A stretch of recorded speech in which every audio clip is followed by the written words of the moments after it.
Main factor क्या है, हम टाइम को एक्चुअल में क्यों नहीं मैनेज कर पाते हैं, या फिर वो चीजें एक्चुअल में हम कंट्रोल नहीं कर पाते हैं। प्रायोरिटाइज भी सेट करने के लिए या फिर उस चीज में मास्टरी हासिल करने के लिए भी काफी ज्यादा टाइम लग जाता है। क्यों? बिकॉज कुछ ऐसी चीजें हैं जो हमें जानना जरूरी है बिफोर टाइम यूजिंग, टाइम को यूज करने से पहले। हम बेसिकली हर एक दिन को 6 सेक्शन में डिवाइड कर सकते हैं। पहला सेक्शन में हमें डीप वर्किंग करना चाहिए, दूसरा सेक्शन में हमें प्रोडक्टिव वर्किंग करना चाहिए, तीसरा सेक्शन में हमें थोड़ा सा लाइट वेटेड वर्किंग करना चाहिए, चौथा में हमें ग्रोथ ओरिएंटेड वर्किंग करना चाहिए, पांचवा में हमें रिफ्लेक्शन वर्किंग करना चाहिए, दैट मींस कि ट्रैकिंग करना चाहिए, एंड छठा में हमें माइंडफुली ट्रैकिंग को लाइक शेड्यूल करना चाहिए, माइंडफुली वर्क करना चाहिए, या फिर यूं बोलूं बॉडी को रेस्ट देना चाहिए, माइंड को रेस्ट देना चाहिए।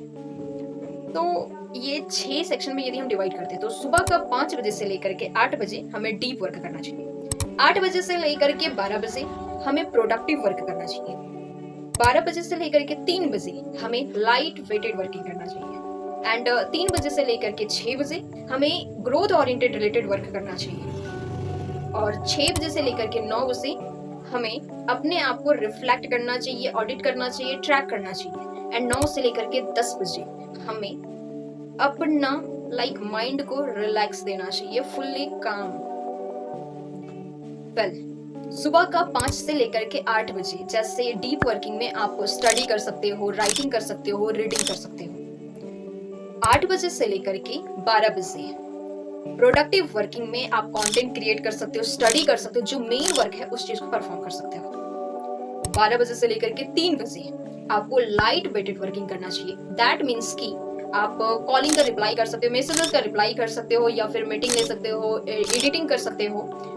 और 3 बजे से लेकर के 6 बजे आपको ग्रोथ से रिलेटेड जो वर्किंग करना चाहिए उसमें आप लर्निंग कर सकते हो, स्किल सीख सकते हो, प्रैक्टिसेस कर सकते हो।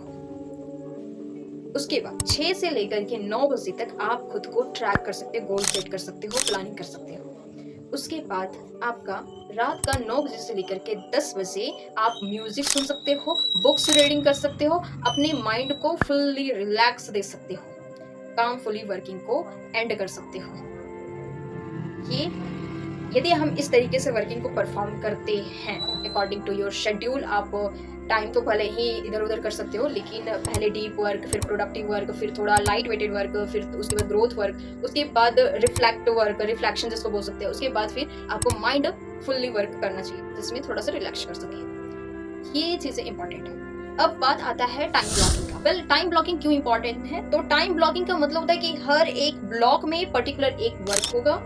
जैसे यदि हमें डीप वर्किंग करना है, रीडिंग राइटिंग करना है, तो उस वक्त नो फोन, टोटली उसको ऑफ कर देना चाहिए, एंड नो डिस्ट्रैक्शन, किसी भी तरीके से डिस्ट्रैक्शन नहीं कि थोड़ा सा स्क्रॉलिंग कर लेते हैं, थोड़ा सा उसको भी देख लेते हैं, थोड़ा सा उसको भी देख लेते हैं, नहीं।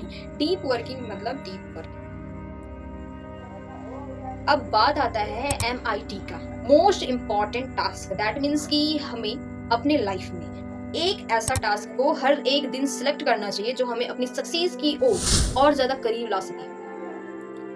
उसके बाद आता है ये इम्पोर्टेंट है बट इस चीज को दूर करना है। ये इम्पोर्टेंट इसलिए नहीं है क्योंकि इसको हमें और ज्यादा लाना है और ज्यादा कंज्यूम करना है, नहीं, इसे हटाना है।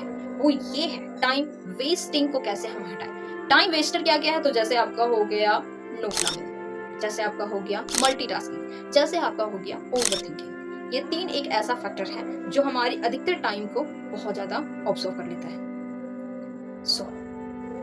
इस सभी को हटाना है। तो कैसे हम हटा सकते हैं? यदि मल्टीटास्किंग है तो उस चीज में हमें सिंगल फोकस टेक्निक को इस्तेमाल करना चाहिए। उसके बाद नो प्लानिंग, बिना प्लानिंग का वर्किंग को परफॉर्म करने से फार बेटर है कि हम रात को सोने से पहले अपना टू डू लिस्ट बना ले, रात को 10 मिनट एटलीस्ट प्लानिंग में अपना टाइम को इन्वेस्ट करें। It will be far more improvable. Last जो आता है हमारा over thinking. Guys, over thinking मेरे लाइफ में ये एक तरह से बेस्ट इनेमी है मेरा, और मुझे अधिकतर लोग बोलते हैं कि तुम ओवर थिंकिंग का ना दुकान है, बहुत सोचती है। लेकिन हाँ, मैंने इस चीज़ को काफ़ी हद तक कंट्रोल करा है राइटिंग के थ्रू, और पॉजिटिव चीज़ों को ला करके कि यदि कोई नेगेटिव सिचुएशन है तो उस जगह पे क्या एक ऐसा है जो पॉजिटिव चीज़ों को फाइंड आउट करना लाइक शुरू करा है मैंने। और यहाँ पे तो कुछ अलग चीज़ों को जानेंगे। ओवर थिंकिंग में हम टाइम फिक्स कर सकते हैं। दैट मीन्स कि लाइक यदि हम किसी की चीज़ों के बारे में सोच रहे हैं तो हमें ये चीज़ें अपने आप को कहना पड़ेगा, ठीक है 2 मिनट के बाद हम इस चीज़ पे सोचेंगे पूरा डीपली, अभी इस चीज़ को कर लेते हैं, 2 मिनट टाइम दो, इस चीज़ को पूरा करने के बाद इसको करें। दैट मीन्स कि आप उस चीज़ को मना मत करो, उस चीज़ को बोलो कि ठीक है अगले टाइमिंग में करेंगे। ऐसे में क्या होगा कि आप जब रिलैक्स हो जाओगे ना और फिर उसके बारे में सोचोगे ना, तो वो चीज़ें में आपको अच्छी डिसीजन या फिर आप उस चीज़ को अच्छी तरीके से अंडरस्टैंड कर पाओगे। क्योंकि ओवर थिंकिंग, एंग्री, ये सारी चीज़ें जो भी हमें काफ़ी ज़्यादा लाइक ये बिगाड़ती है, वो सारी चीज़ें को थोड़ा सा धैर्य साधना ज़रूरी है।